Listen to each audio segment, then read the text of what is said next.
Hello everyone, and welcome to another evidence review. This will be a review of the data that we collected on our last investigation at the Dr. Willella Howe-Waffle House in Santa Ana, California. Now, if you don't know about the Dr. Willella Howe-Waffle House, basically all you need to know is that this is an old Victorian home that the very first female doctor of Orange County resided in and practiced out of. She was responsible for delivering many of the children in Orange County at that time. This house is very old, has a lot of history, and is purportedly haunted by the ghost of Dr. Willella, as well as some of her patients and even her maids. Now, we had the opportunity to investigate from one of our good friends, Diane Chavez from Orange County Ghosts and Legends, and she invited us on this particular investigation, so we thank her very kindly.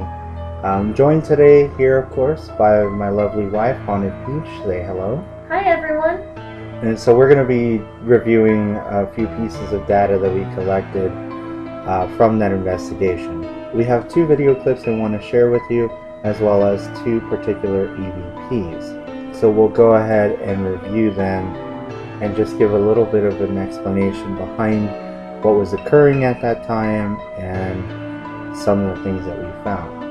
Now, the first piece of video footage that we want to review is of K2 meter activity in what is now the nursery and what used to be the maid's quarters. So while Dr. Willella was practicing, she had, I believe she had one maid or two, I'm not quite sure. But the maid's quarters were located on the second floor near the back of the house. And that is now converted into a nursery.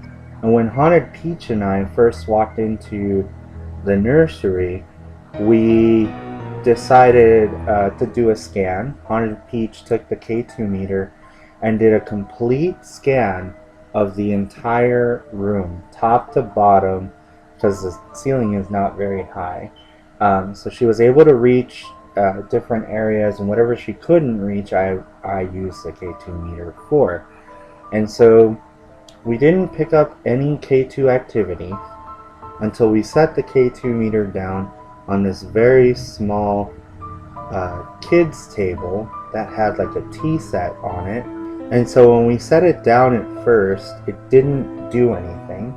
And as we were setting up our cameras and recorders, what happened, Haunted Peach? As we were setting up the cameras and recorders, the K2 meter started going off. And the first instinct that we have is to attempt to debunk it, but as Haunted Mario said, I did a scan of the full room and didn't pick up anything until we set it down on that table. We automatically started asking the investigators around us if they had their cell phones on airplane mode or if they were running devices that it could be picking up off of it. Yeah, and we thoroughly checked to make sure that nothing was setting the K2 meter off. My phone was actually downstairs, so it wasn't even on me. My wife's phone was on airplane mode. Everyone else's phone was either off or on airplane mode, and any other equipment that they may have had was not in the direct vicinity of the K2 meter. And even if it was, I took each device and put it up to the K2 meter to see if it would set it off, and it didn't. And so as we investigated, it became more apparent that something was reacting with the K2 meter. And well, the crazy part about it was, at certain times, we would ask very specific questions, and the K2 meter would go off in response to those questions. At other times, it would not go off, or it'd go off very frantically. But on top of that, once we were finished with the whole investigative part of that room, I even further went and rescanned the room with the K2 meter. I put the K2 meter, I laid it down on the table. I laid it under the table. I sat it up straight under the table. I put it on a chair that was right next to it. There was nothing that was occurring as far as of a reaction with the K2 meter. And on top of my wife being there to help me try and debunk this, or at least try to find an explanation as to what it was reacting to, there were at least 3 other investigators in the room with us that can vouch for what we were experiencing. And luckily, when the activity started to kick up, I decided to place a camera in front of the K2 meter so that we could capture any of the reactions that it was having. But there was one particular moment within all of that K2 meter activity that stood out the most. And it was about halfway through it, and something happened. The K2 meter was going off like crazy. It was just frantic. And we were trying to kind of gather our thoughts, and I stated something, or I asked something, and the K2 meter reacted in a specific way. And I'm going to go ahead and play the video for you now so you can see for yourself what I'm talking about, and then we're going to discuss that moment. So here's that video clip now. My phone is downstairs, and it's on airplane mode. Yeah, mine's on airplane. I've got Ghost Radar running, but that's about it. We shouldn't be doing this. No. Look at it, it's going crazy. I just was double checking. I'm on airplane mode too. Yeah. I'll double check. Could you please Yeah, make it stop? Whoa. Wow. Okay. Holy crap. I think it's safe to say it's not the phones. Okay, I'm gonna take a thank picture. Thank you very much. Take a picture, it's gonna flash. Okay, I'm gonna say it again. What does bridge mean to you? Does that mean anything to you? Something about a bridge. Tag talking, and I think it's from outside. Don't go away. Please come back and communicate with us. Are you still here? I'm sorry. I wasn't trying to tell you to stop completely. Just to stop continuing.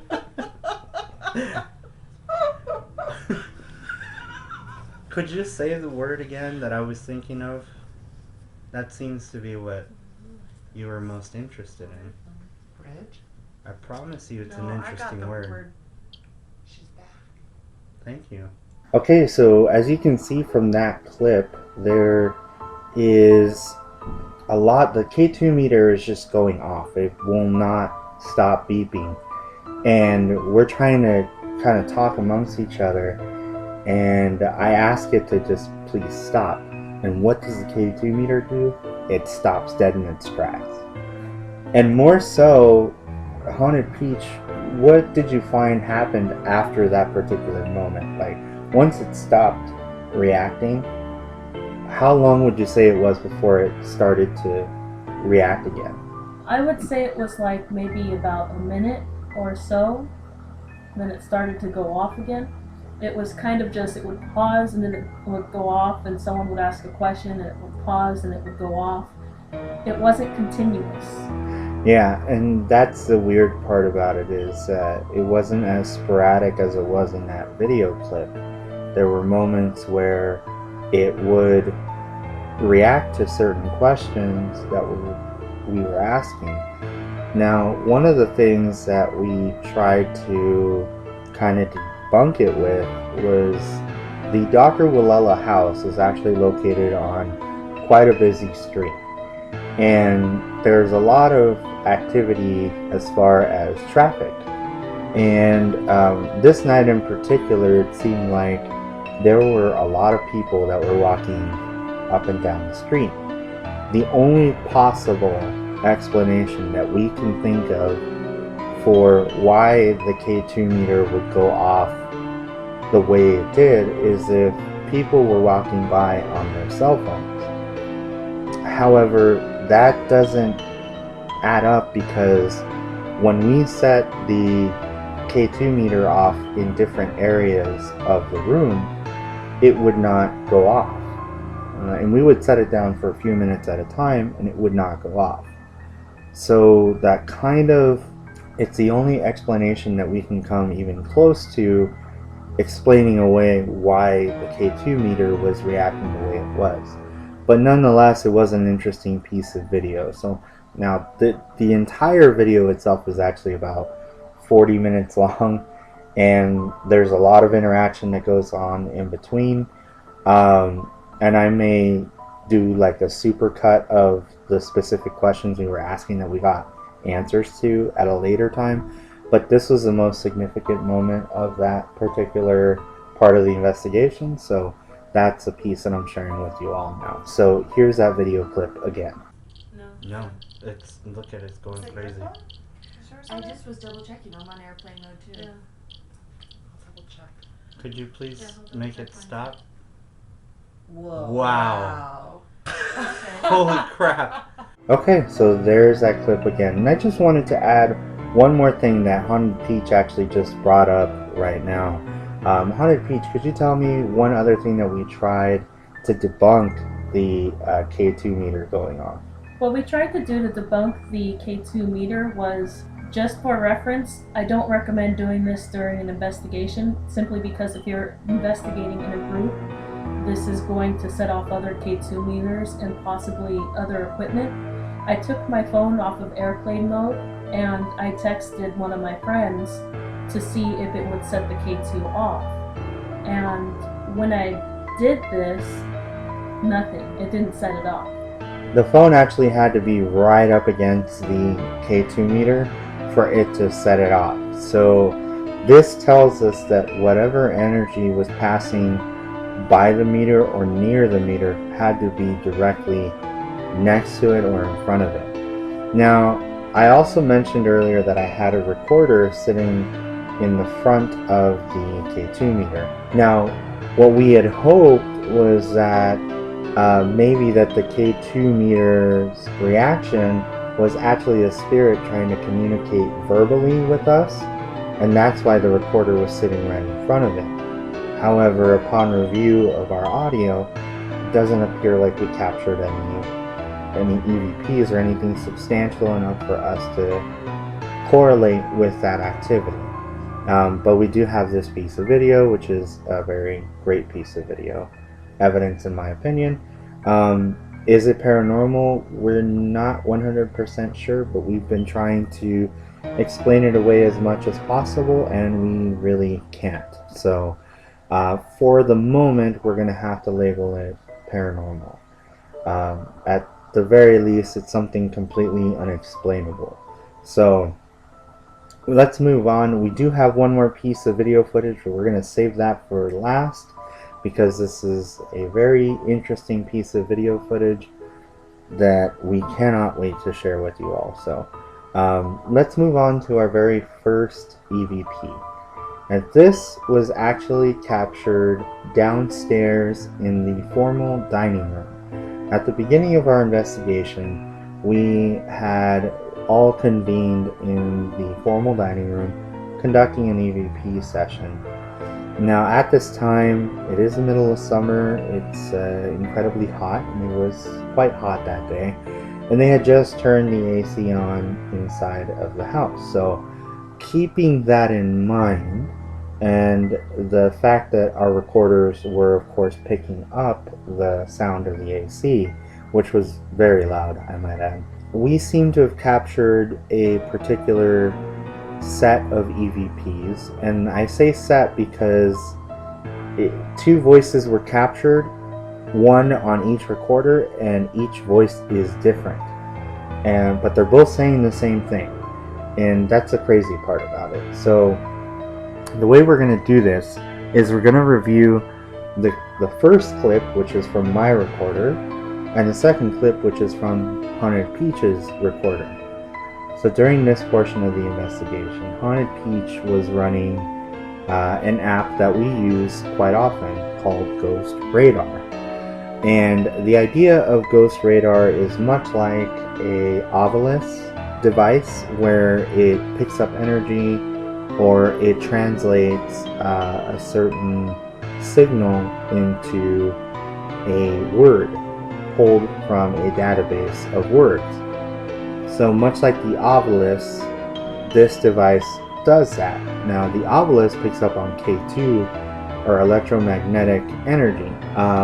The Ghost Radar app picks up on, I believe, radio signals. From that ping, it turns it into a word. And so throughout the investigation, as we pick up different words, we try to use them as a means of communication or as points of communication toward questions we might want to ask. Sometimes the words are relevant, sometimes they are not. But one particular word came up after Rob Hansen, who was one of the investigators that was with us that evening, asked. And the question was something like, did you have any parties here? Inferring that Dr. Willella hosted parties at the house.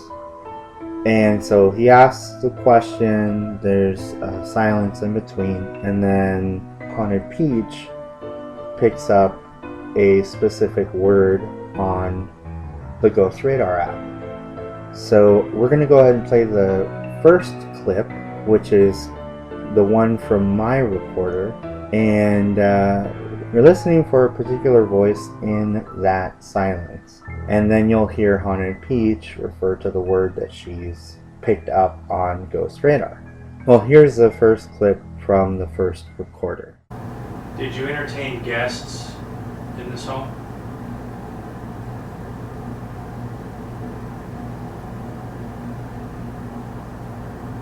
Got the word wrong. Did you entertain guests in this home?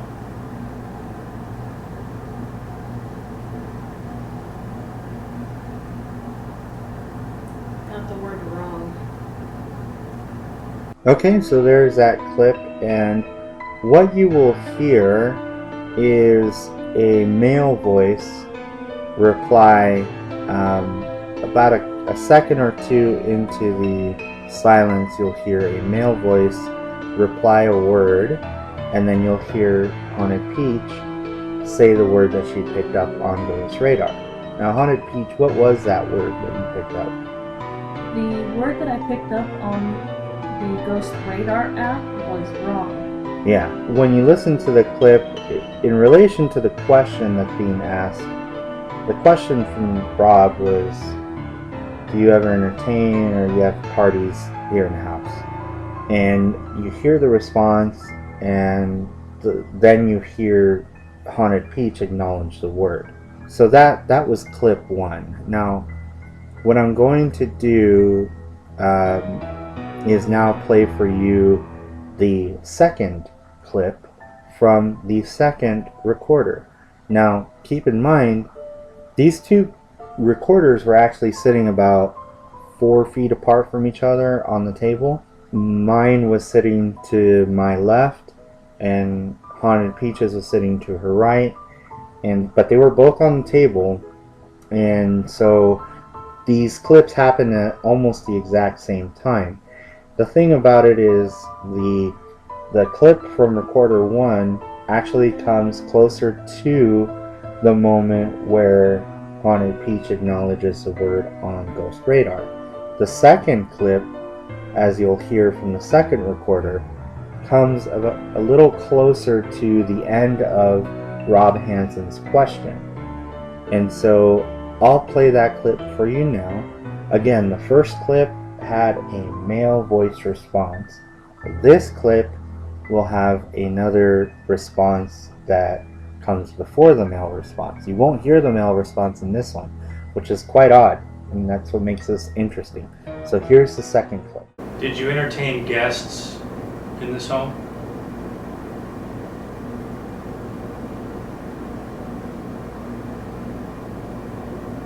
Got the word wrong. Did you entertain guests in this home?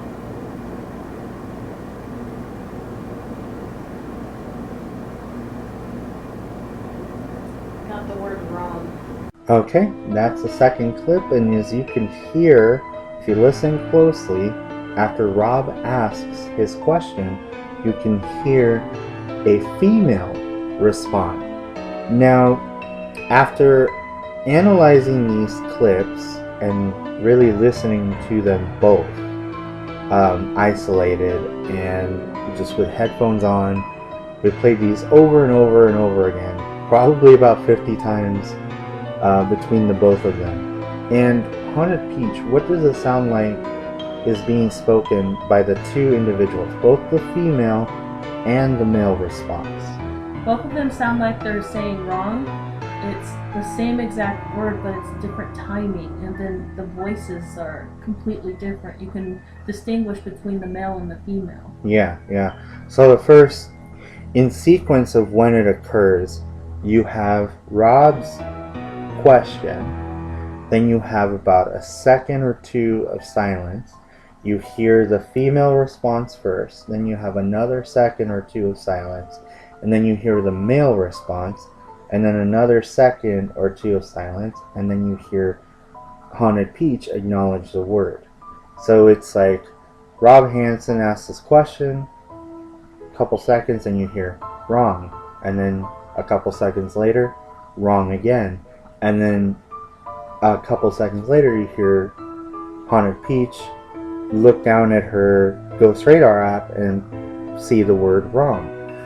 The great thing about it is that we did not hear this at the time, and we've tried to, the way that we've tried to analyze this clip is to figure out, could it have been the air conditioning unit?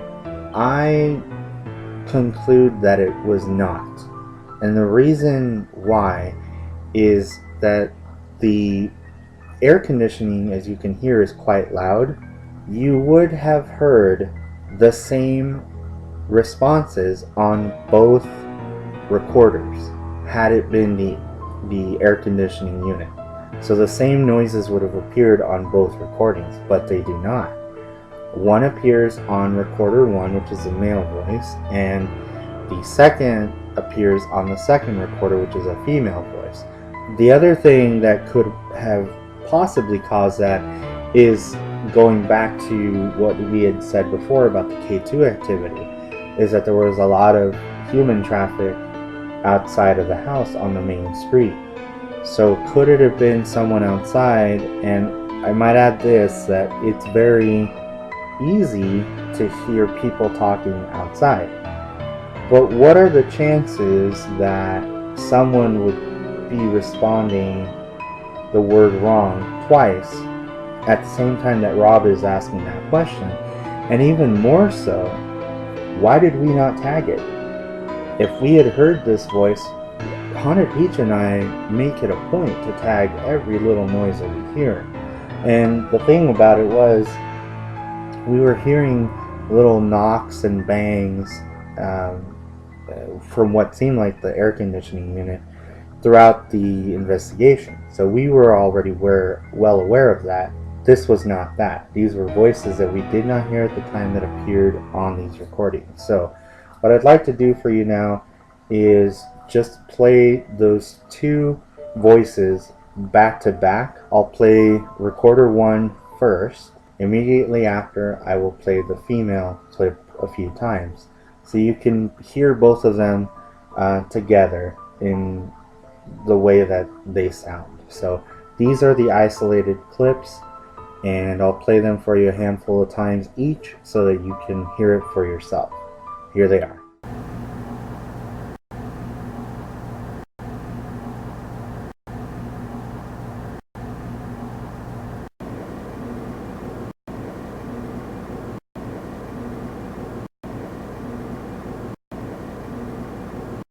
Okay, so very interesting capture from our very first portion of the investigation.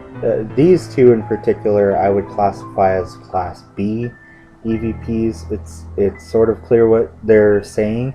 We are under the belief that they are both saying the word wrong, sort of predicting the word before it appears on the Ghost Radar app, or at least the Ghost Radar app confirming the word for us as it was being spoken.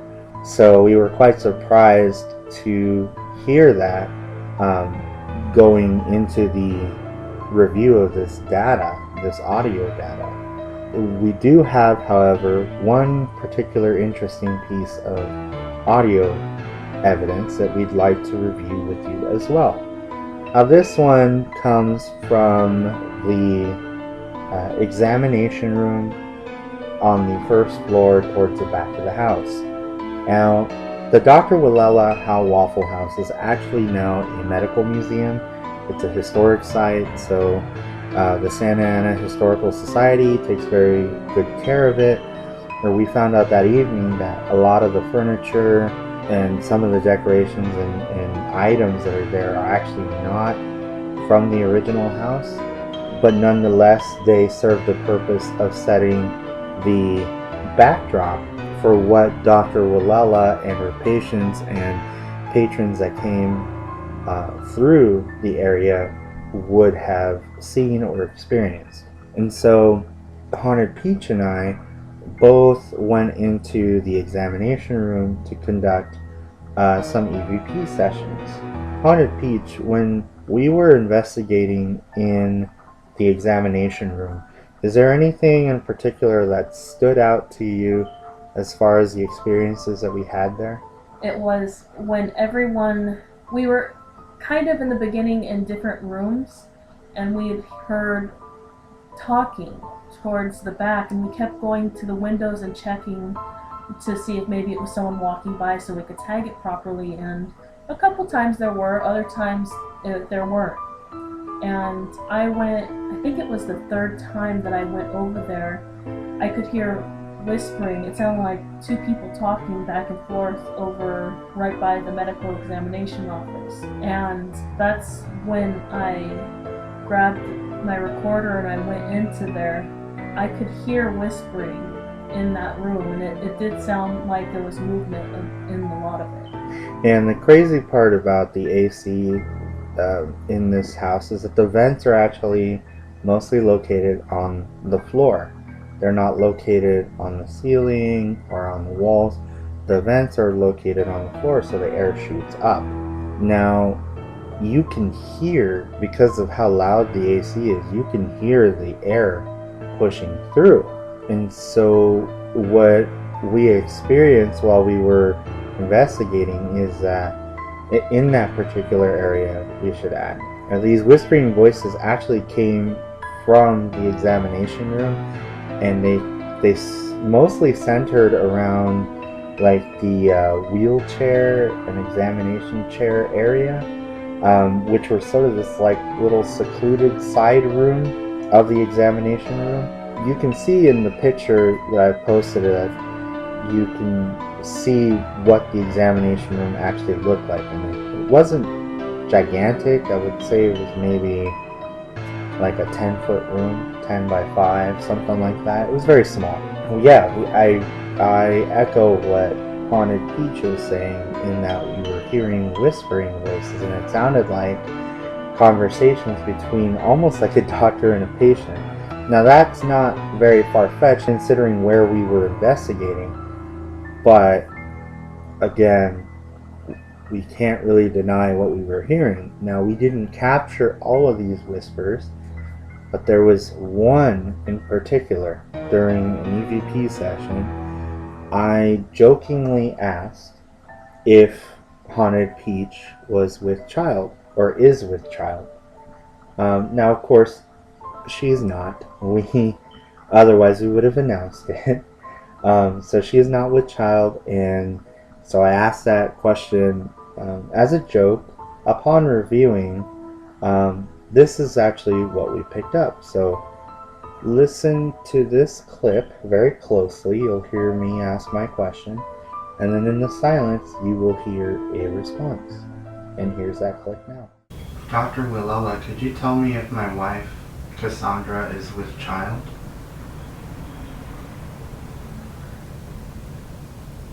Dr. Willella, could you tell me if my wife, Cassandra, is with child? Okay, there's the audio clip of that particular EVP. So you'll hear a voice come through after I ask my question, and it sounds like it's responding directly to my question. Haunted Peach, when you listened to the audio, what did you hear was being spoken in that particular audio clip? No, she's not. Yeah, exactly. That's exactly what I heard, and I found it kind of weird in a way, but it was because we didn't expect anything to be there. Again, I asked the question as a joke. I didn't expect an answer to really be there when I reviewed the audio, but there was one there, and it was a female response replying to Haunted Peach or me and just outright saying, no, she's not. Now, what's crazy about the clip is that it's a female voice, it's an intelligent response, and on top of it being an intelligent response, it's 100% correct. Haunted Peach is not with child. I only asked that again as a joke, but wow, what a great response we got from that. So that's what we feel we heard in that response. If you heard something different, or if you hear something different, feel free to leave it in the comments section. But here's that clip. It's a Class B EVP, and you can hear for yourself what we are hearing. So here's that clip a few more times.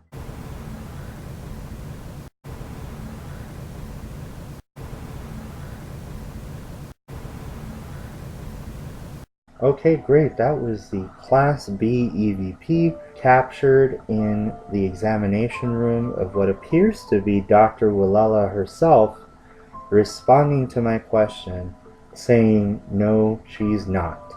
Alright, so let's move to our last piece of evidence that we have to review for you today. This is another video piece of evidence. What I'm going to do is, before I explain what is happening in the clip, I'm going to play the clip first in its entirety from beginning to end. You will see a very candid moment with myself, and I'll just let the video speak for itself. And if you pay very close attention to the last 20 seconds of this clip, there are two very important things that happen in it, and I hope that you can use your eagle eyes to witness what I sure as hell did not see at the time. So here's that clip in its entirety. We're going up, Rob and Aaron.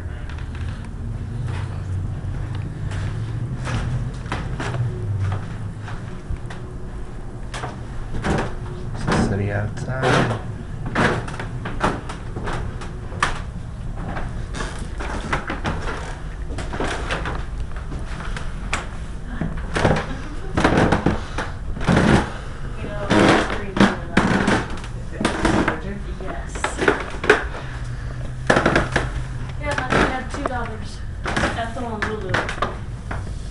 Oh, so you were right.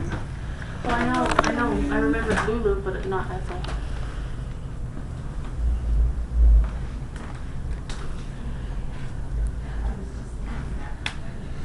Excuse me. Oh my fucking god. What? Sorry. I was looking into the camera and not at you. Like, oh my god. Jump scare. Sorry. That was me. I startled myself. I startled myself. I'm sorry. Oh my god. Oh my god. That was just me scaring myself. Sorry. Good job. Wonder what we heard dragging. It could have been trying to Sorry. carry it.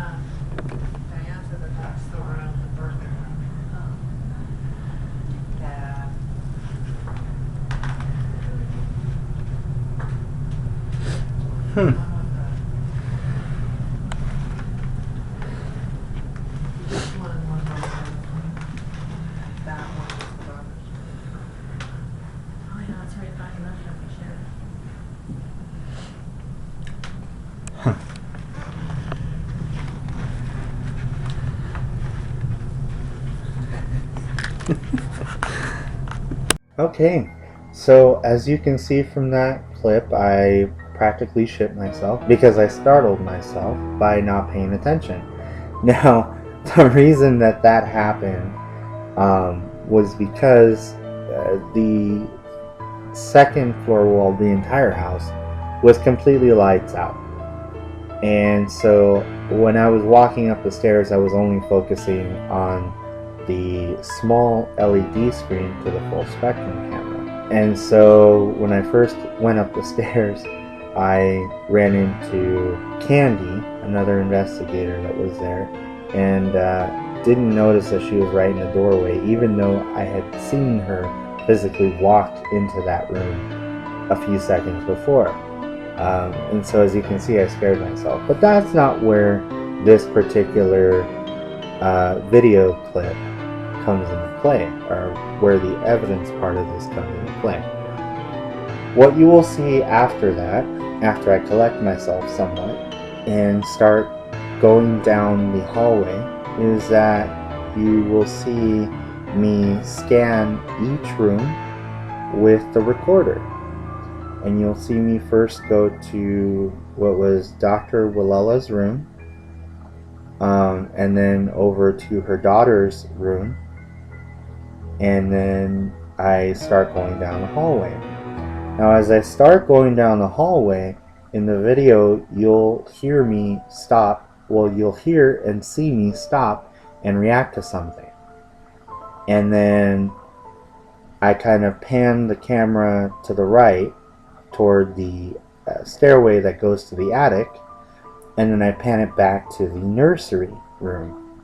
And then I enter the nursery room, and then I step out and whatnot. And that's basically the end of the clip. I wish I had recorded a little further, and I wish I had kept the camera a little more steady. But my intention during that walkthrough was not to capture anything. It was simply to document the layout of the second floor. And so as I'm walking and nearing the end of the hallway, Haunted Peach, what was the first thing that you think I reacted to? You mean besides Candy? Yeah. Yeah, besides Candy. Oh, you were reacting to a voice that you heard, just like a sound that went, oh. Yeah. So what I was reacting to in the video was actually an audible female voice of like a little girl. I don't know, like moaning, groaning, I'm not sure. But it caught me off guard. And the reason that I turned the camera to the right is because it appeared to me that the voice came from the maid's stairway, which was located at the back of the house. Now again, as I explained earlier in the video, the nursery, which is where I was headed, used to be the maid's quarters, and there's a stairway that led directly to the kitchen downstairs from that room, or just outside that room. And so that's where I thought the voice came from. And so I reacted to the voice and whatnot, and I didn't say anything. I just kind of went, and then turned the camera back to the nursery. Now, as this is happening, Haunted Peach, what else did you notice in camera view was happening in the nursery before I entered? What I noticed in the camera view that was happening in the actual nursery was that the rocking chair was going back and forth. Right. That's exactly what I noticed when I reviewed the video, and it took me a couple of playbacks to really grasp the concept that a rocking chair was moving on its own. Now, this is something we've never captured ever before. And again, my intentions of recording this was only to show the layout of the second floor of the Waffle House. And so some might think, well, there were other investigators up there, maybe they touched the rocking chair, could it have been the floorboards? I'll just say that I have gone through every possible scenario and cannot really explain away what happened. There were a total of 8 of us there that night. The member of the Santa Ana Historical Society, she was in the office downstairs. Now, as you see me go up the stairs, you must keep this in mind. 2 investigators were still downstairs, and they had not come up the stairs yet. This was before our K2 meter investigation of the nursery. So there were 2 male investigators. They were downstairs. The Santa Ana Historical Site lady that was there, she was in the office, and she basically stayed there the entire night. The remainder of everyone, as you can see in the video, my wife, Haunted Peach, was already up the stairs. I followed shortly thereafter, and I mean within seconds. This wasn't like she had been up there for 10 minutes. I went up in a few seconds, and Candy, the one that I scared myself shitless over, she was behind me, coming up the stairs. Now, that leaves 2 investigators unaccounted for. What you will see in the video is, and I'll point it out because I'll replay the video one more time. You'll see in the video that when I pan into Dr. Willella's room, there are the remaining 2 investigators are in that room. So that leaves just me and the nursery in the hallway alone. Now, mind you, all this is happening in real time. You can see that Haunted Peach has not left the hallway. Candy, although exiting the room when I enter the first room, she stayed in the hallway as well. So no one went into the nursery prior to me immediately walking up to it. What I will note is that the other 2 female investigators did advise me that they had gone up to the 2nd floor and checked out the nursery, but did not touch anything in the nursery. And this was maybe 5 to 10 minutes before all of us went up to the 2nd floor. So that's the only part where it could explain the rocking chair moving, but that wouldn't make any sense because the rocking chair, let's say they had bumped the rocking chair. Well, 5 to 10 minutes has already passed by before someone else has gone up there. Why would the chair be rocking the way it was in the video clip? And on top of that, and another thing to notice is that once I set foot into the room, the rocking chair stops moving. If you look carefully, you can see the movement stops completely. You know, those are just some of the factors that went into it. Another factor could have been, well, the AC was running and the vents are on the floor.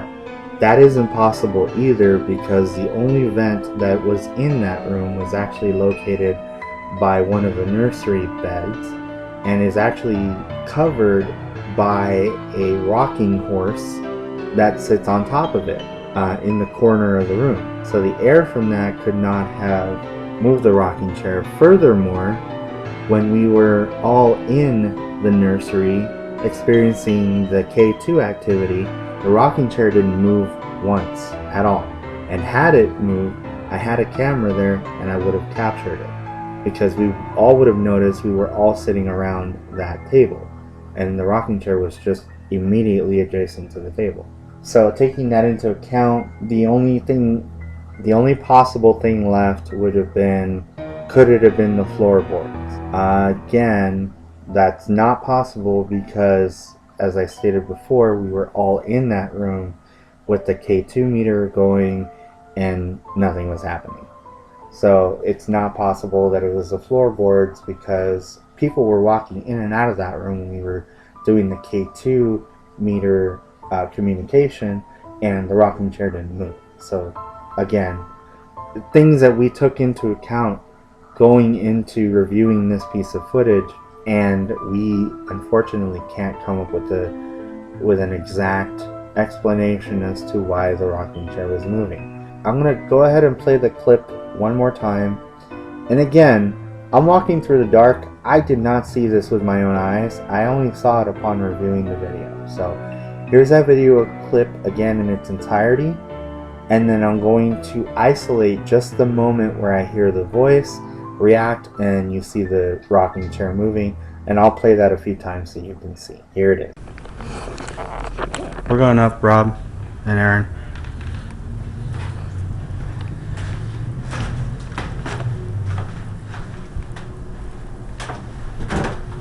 City outside.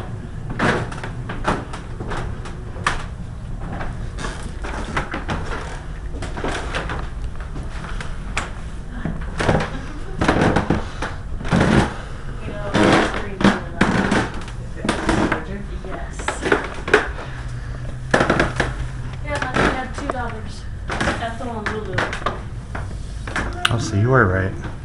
Well, I know. I remember Lulu, but not Ethel.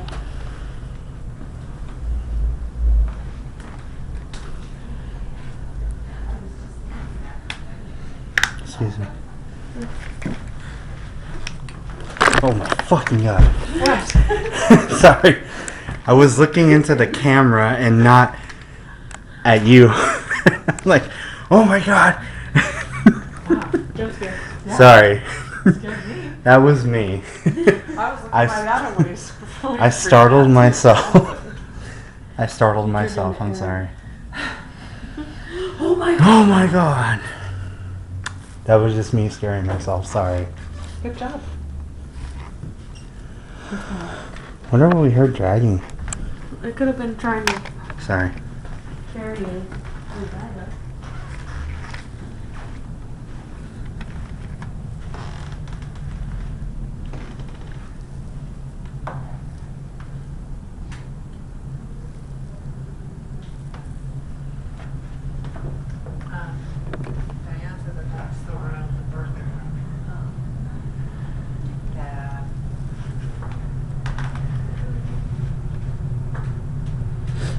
Hmm.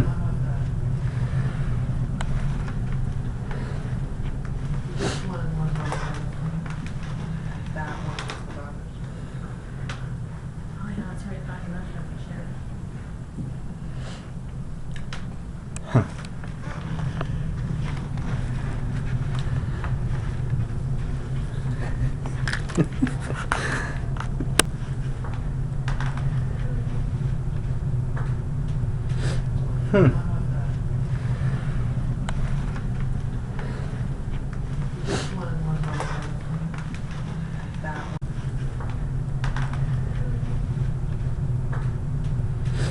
Hmm.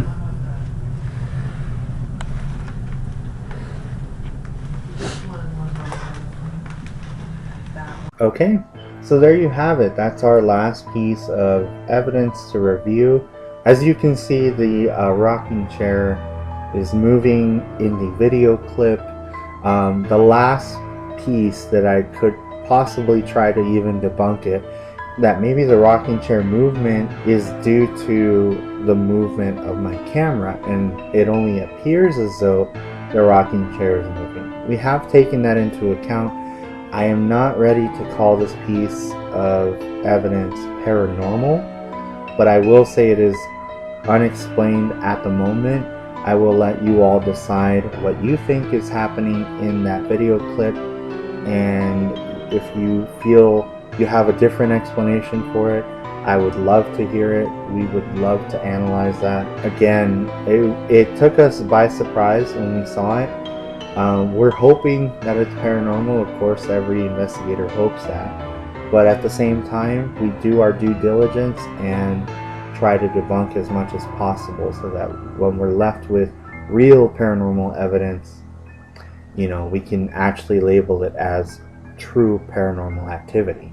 We're not ready to call it that yet, but we definitely wanted to share it all with you and get your opinions on that. So if you have any opinions on it, please leave it in the comment section. It was a great night overall. Very thankful for being able to investigate again. Thank you very much to Diane. Thank you to the Santa Ana Historical Society that let us investigate there. And we hope to return there sometime in the near future and get another crack at this place. Now, we have investigated this place on a couple of occasions prior to this time, and we had captured evidence in those occasions, but this was a very unique experience in where we had a very small private group of people that we could do an investigation of this location. Haunted Peach, any final thoughts on this investigation or anything that stood out to you about how the night progressed?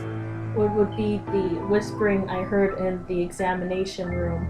That one actually stuck out with me, and it will stay with me. Yeah. Very interesting experiences nonetheless, personal experiences as well as what we ended up capturing and have reviewed with you today. We do want to thank you for joining us on this evidence review, and we look forward to our next investigation and sharing anything we might find in those future investigations. We love bringing you insight into all things paranormal, so once again, as always, happy hauntings!